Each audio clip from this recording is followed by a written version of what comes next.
ও কাকু কি বাবা? জান কই? তাই তো ইউনিয়ন পরিষদে। তা ইউনিয়ন পরিষদে যান কিনলে গিয়া?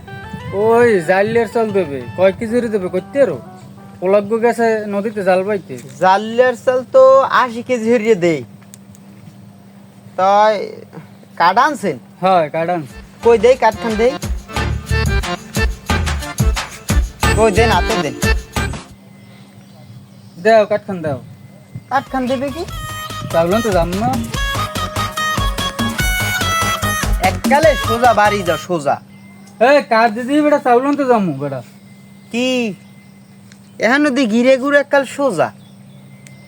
এতদিন কাগো লগে আসছেন, কি হরছেন সব একবারে ডকুমেন্ট আছে।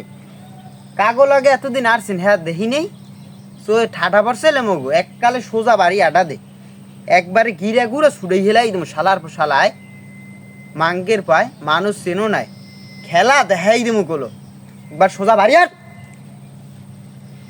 ফেলা ফেলা আবার কথা কয় কাগো লাগে আসছে দেখি নেই এককালে বাড়ি আট। তোমার কথা কথা কিন্তু হয় না বাবা, তোমার বাপে কিন্তু অনেক ভালো লোক ছিল। বাপে ভালো না খারাপ হেদ্দি মুহর মুখী এতদিন কাগে লগে আসছো, হ্যাঁ সব জানি আর জোলার খাওয়া খাইছো ঠিক আছে। একবারে সোজা বাড়ি আটা দাও এখন খামো মোরা তাহলে সোজা বাড়ি যাও। বেটা মোরা ভাই জাল মগো যে বলা হেল লাগেই যাওয়া লাগে, মোরা প্যাডের দেয় যায়। বেটা তুই যে কামটা হরছো এটা কি মোড়েও ঠিক করছে? মগো যে দে হেগো লাগেই যায়। তোর বাপের বয়সে মুই মোর লাগে যে এরম হললি এর ফল তুই পাবি। বেটা চালের চাল নিয়েও খাওয়া লাগলে এইভাবে গরিবের পেড়েতে লাথি মারো, এটা তো ঠিক করো না। এদিক জায়গায় ইউনিয়ন পরিষদের সামনে বাড়ির দিকে একটা দিক